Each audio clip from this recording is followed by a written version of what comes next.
Welcome back, everyone. Oz here. And today I've got some r/PettyRevenge for you all. As per usual, I'll narrate the post, give you my opinions, and I hope you do the same down in the comments below. And without further ado, let's jump right into it. Someone's IBS demon. I changed my fiancé's Tinder account. Well, it's exactly as it reads. I, 30 female, was engaged to my fiancé, 32 male, until I wasn't. 40 days before the wedding, I found out he was cheating. I had a dress, we had flights, destination, elopement. It was 40 days out. LOL. Anyway, he had a Tinder account and was telling women we were polyamorous if it came up. Well, before I fully called off the engagement, I went on his phone and changed the Tinder account. I don't care if it's petty or evil. We had 2 kids, a home, a whole ass life. So, I changed the account, replaced his photos with mine, deleted his bio, and even paid the $8 fee so he could see how many likes were coming in. When he saw it, he shit bricks. After maybe 6 hours, there were already thousands of likes. Men trying to match me. Shortly after I made him leave, I owned the home and canceled the entire wedding. Needless to say, I'm doing much better these days. Bro also didn't even use the right terminology, by the way. Polyamorous means you're looking for an additional member to join the relationship, while having an open relationship just means that it's just sex. So, that would have been an awkward conversation if you brought up the fact that you're poly and then suddenly they're wanting to join the polycule. Oopsie whoopsie, dude. GoTanks972.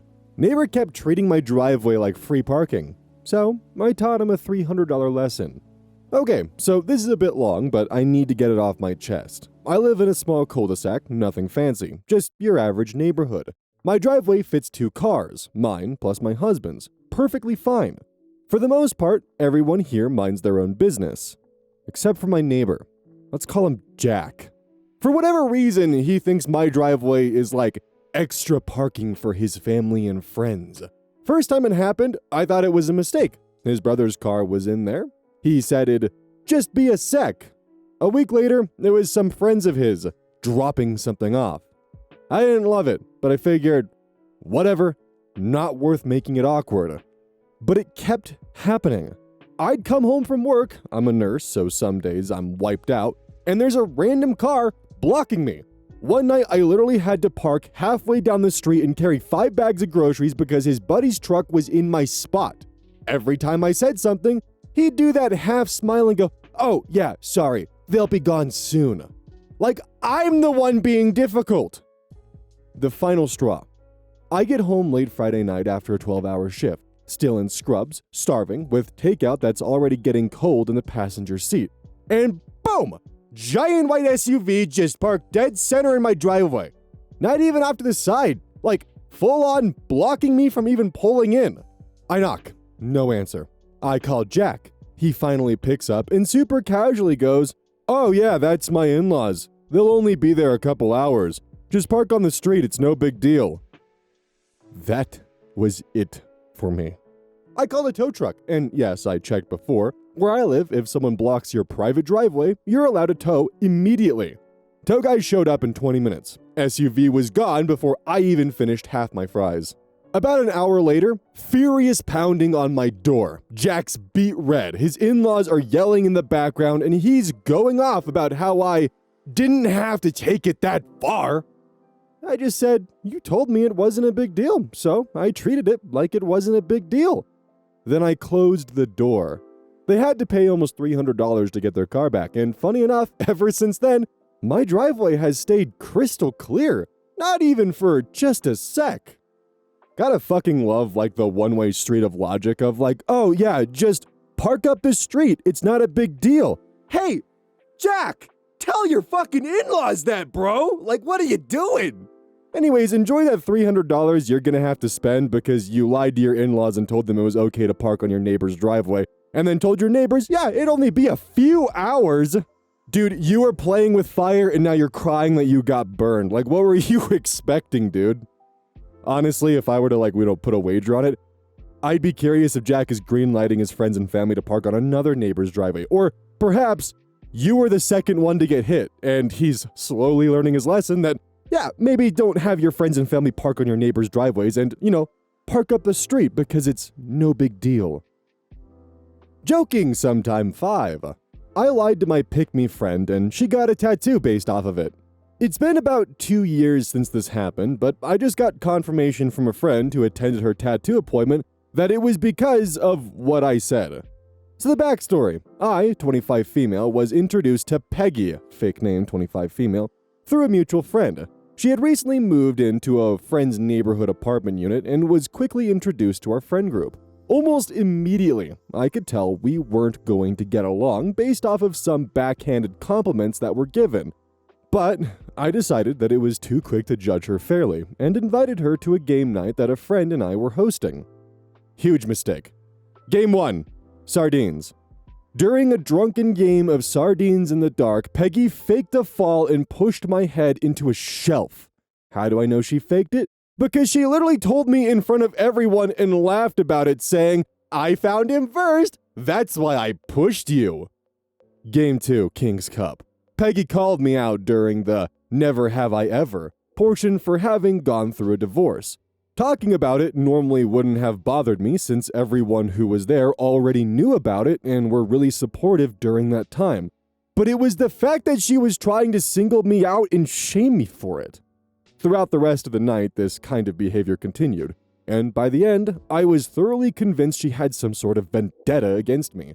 Finding out what, or in my case, who it was, took almost no time at all. One of our friends, who we'll call Mark, was in attendance that first night. Mark, 28 male, is a tall, kind, funny, and generally attractive guy. Essentially, he's catnip for her type. At this time, we were pretty close friends, and Peggy did not like that. For the next 6 months, anytime he was around, I had to deal with the most ridiculous, awkward, and petty attempts of her trying to single me out or embarrass me. Now, here's where the tattoo comes into play. I had been planning on getting a dragon tattoo for over a year. I am fully aware that dragons are a common and trending tattoo, but I wanted it anyways because it was special to me and my mom. I had even worked out with my tattoo artist on incorporating her favorite flowers into the piece and figuring out what kind of style/other details I wanted.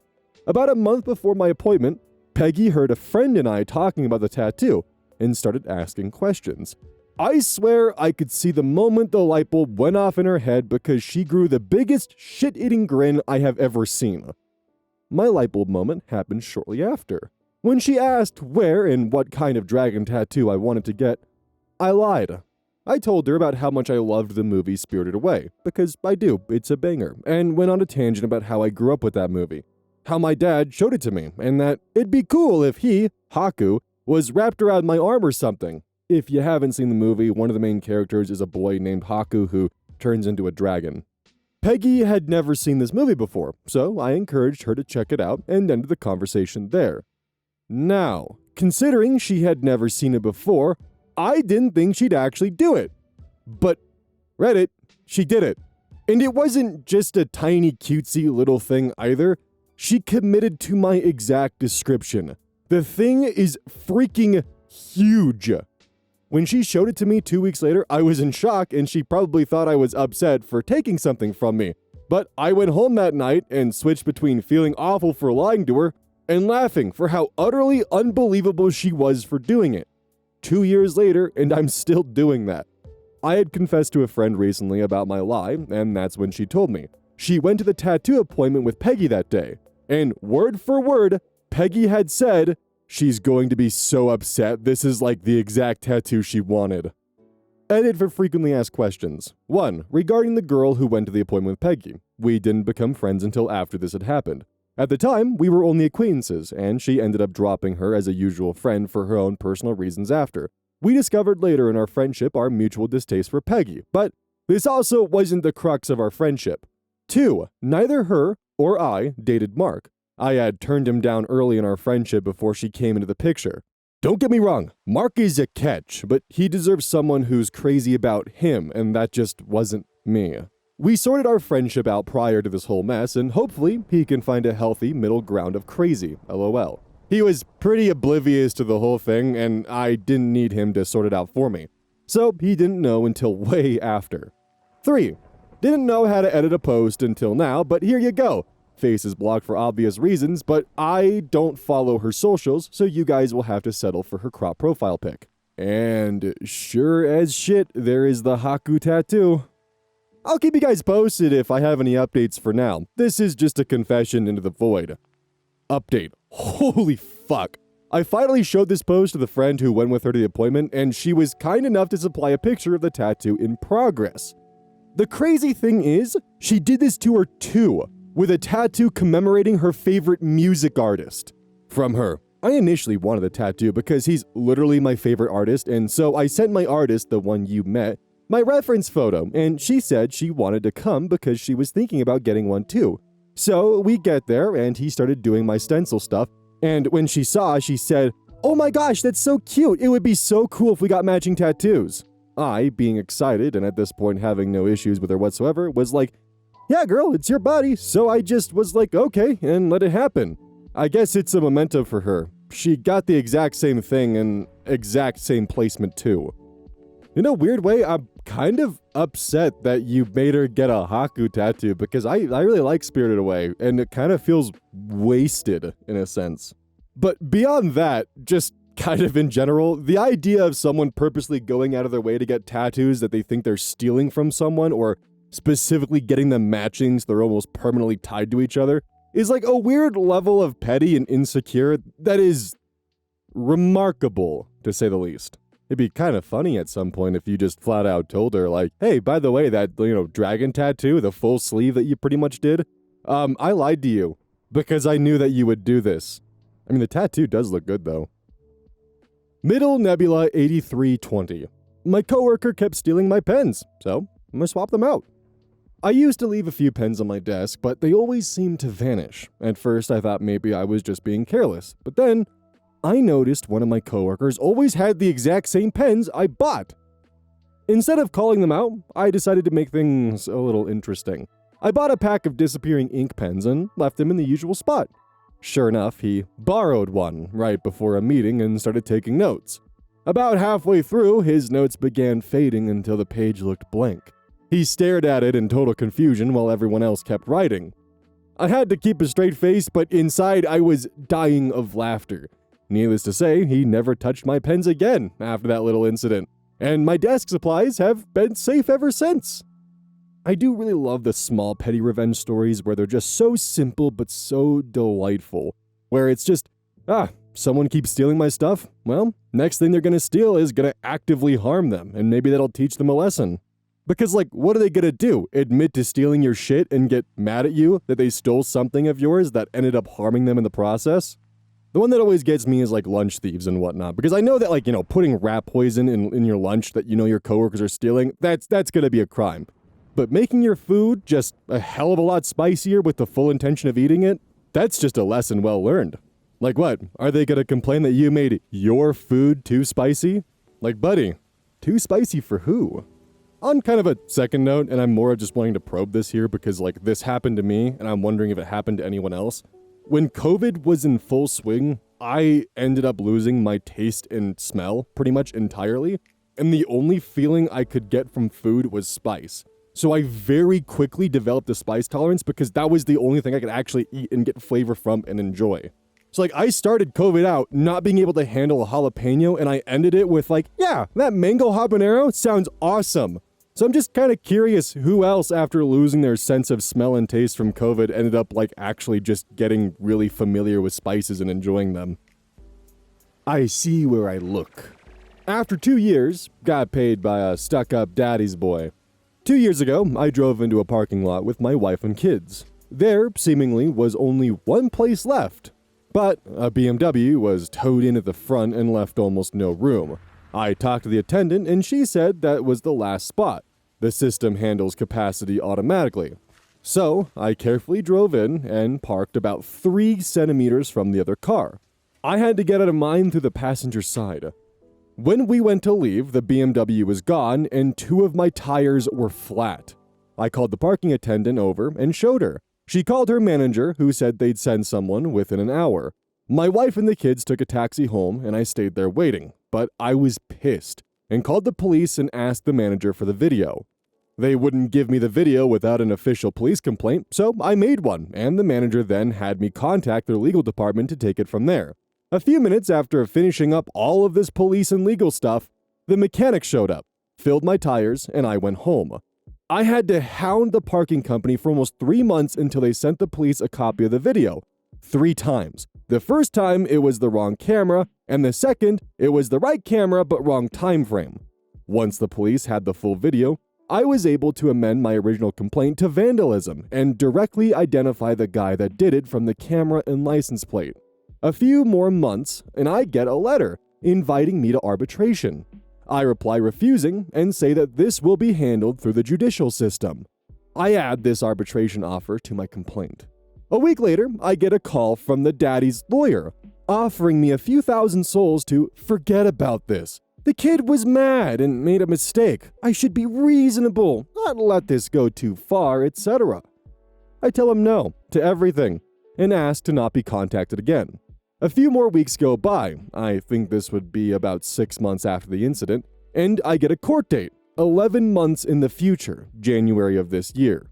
Every couple of months, I get a call with different offers from different lawyers to drop the case, all of which I make sure to amend to the case documentation. When the court date finally comes, the guy is there with daddy and their lawyer, and me with mine. They make one last effort to work out a deal, but I deny again. The case is over pretty quickly as the video is horribly damning to this guy's case. You can clearly see him walk up, look at my car, make a few angry gestures, then pull out his car, get out, and deflate my tires. There wasn't much he could say in his defense. The adjudication goes in my favor, but the verdict is common vandalism and is assigned 50 days fine at 50%, which works out to around $1,700 USD, plus 90 days of home arrest.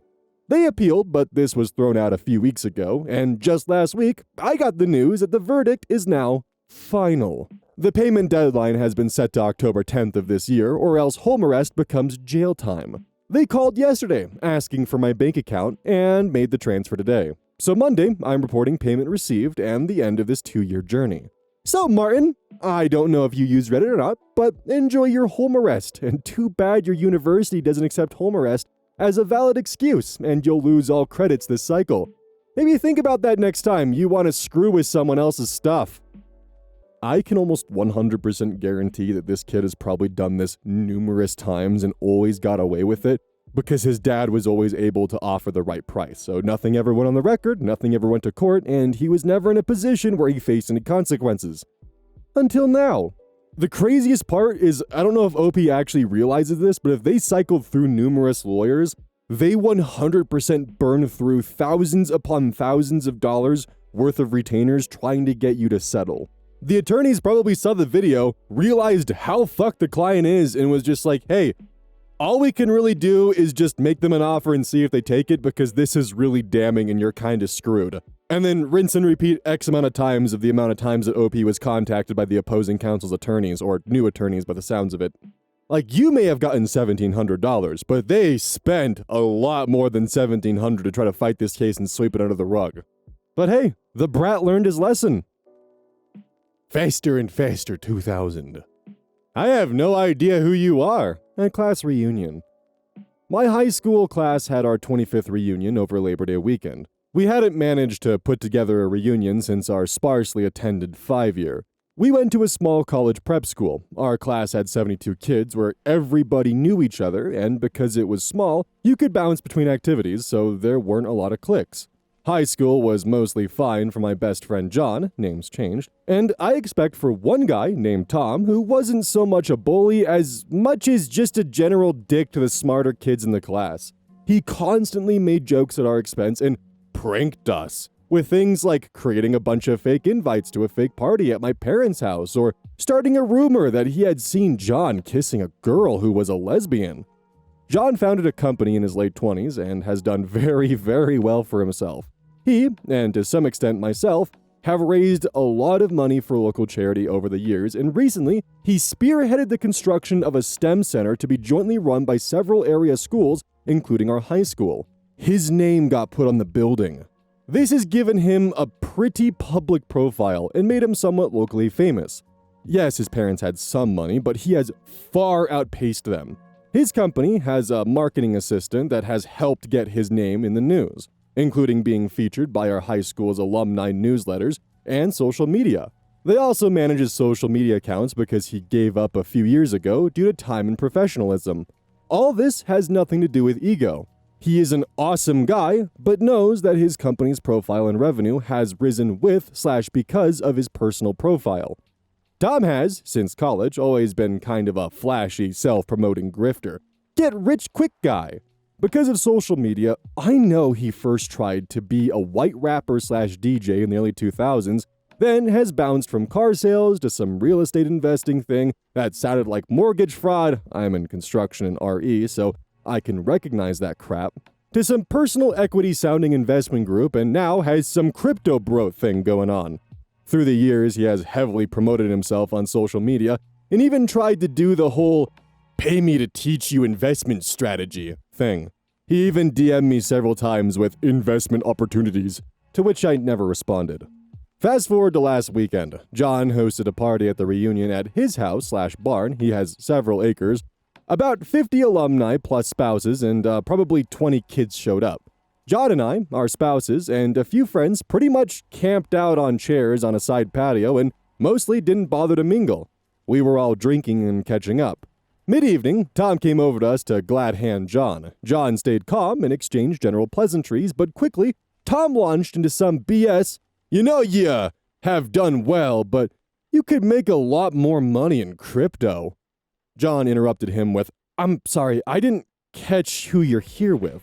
Is your wife one of our classmates?" You could tell Tom was a bit taken aback. "Nah, man, I'm Tom blank. We were classmates. Don't you remember? I used to razz you." John scratched his head and said, "Not really. I think I have a pretty good memory of our class, but I don't remember you at all." Then John got serious while giving a small wave to the event planner, Ashley, nearby. "Listen, I get approached all the time like this because of my business. I get it, but this is my home in a private event." Then, looking at Ashley, "Hey, can you take a moment to verify the guest list? I'm not sure what's going on here. Thanks." Ashley then addressed Tom while giving him a big fake smile. "Right this way, sir. We just need to verify your ID against the guest list. I'm sorry, I hope you understand." Tom followed her off in a bit of a huff.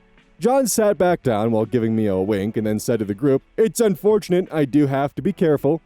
Someone else piped up, "Yeah, that was Tom, he was in our class." John kind of shrugged and said, "Must not have interacted with him much," then changed the subject. 20 or so minutes later, Tom returned with a classmate who had largely organized the weekend and had been friends with him in high school. She said, "I heard you said you don't remember Tom. He was in our class for all 4 years. He played on the football team." John again shrugged and said, "I'm sorry, sometimes people just fail to leave an impression on me. I hope you enjoy my home and have a lovely weekend." At that, he turned to his wife and said, "Now, let's go check on the important people. Make sure the kids are having fun. If you miss this, the kids are the important people." John texted me a few minutes later, "That was fun." It's always satisfying to see someone who never really left high school getting put in their place after all these years. After doing years of get-rich-quick schemes, Buddy went to someone who actually put in the legwork and tried to sell him on his investment opportunity.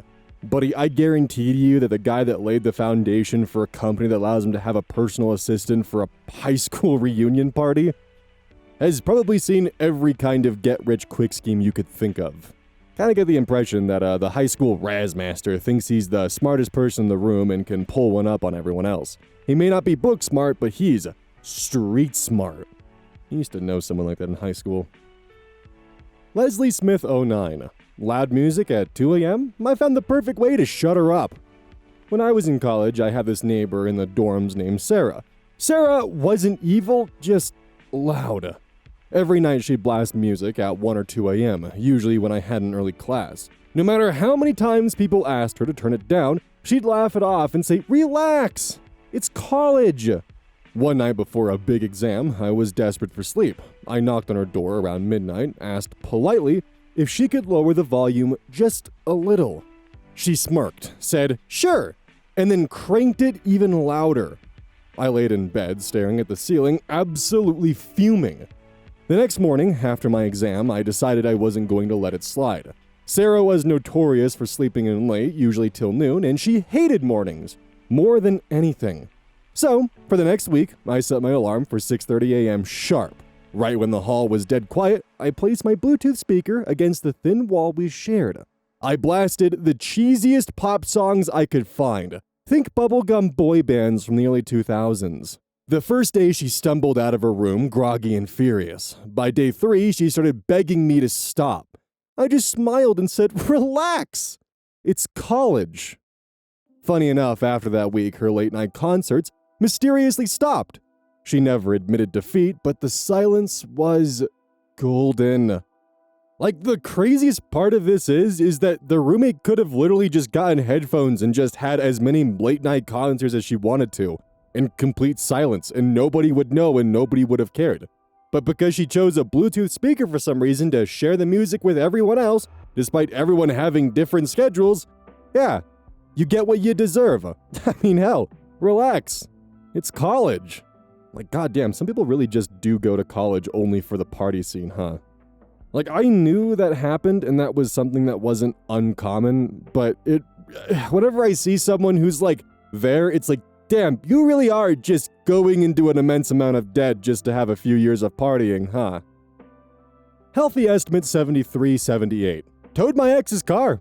It took over 6 months of trying to politely ask my emotionally abusive, narcissistic ex to move out of my home. He owed me $2,000 and wasn't even attempting to give me his half of the bills, spending what money he did have on various drugs, alcohol, and junk food, and not being able to keep a job for more than a few months. It ended in a blow-up, because obviously he wasn't going to have it any other way, where he threatened my life. I made a police report and had to get court papers to have him removed. A few weeks after he left, a mutual friend reached out and said he stayed with them a few nights but went back to his home state, leaving his car parked outside their home. Well, a few months pass, he still hasn't come back to get his car, and his plates expired during that time.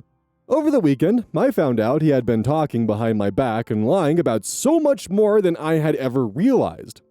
So, I reported his car abandoned and got it towed. Oh, and our friends are my friends now. None of them even liked him. I think, unfortunately, probably the saddest part about this is he'll probably never actually know his car was towed and impounded. Unless, of course, we're somehow able to track where he's currently living and send him the bill for the tow. Which, if that's the case, hell yeah, one final little act just to kick him in the shins or hit him in the shins with an aluminum bat and, make him feel the pain. Glad that guy is out of your life. Sounds like he was a piece of work. Hey, welcome to the outro. Don't forget this whole thing is basically brought to you by GamerSupps. If you like caffeine, then I can't recommend GamerSupps enough. Use code Oz at checkout to support the channel. And I do actually use this product. It's replaced all other sources of caffeine for me because I feel good. It doesn't have any of that extra stuff that a pre-workout blend might have. It's with a couple of the extra things to make it so you don't crash as hard. It's good. I like it. Personally, if you really want a good flavor, try the Soda Press and Pear or even the Dragon Fruit Punch. Those two are my personal favorites right now.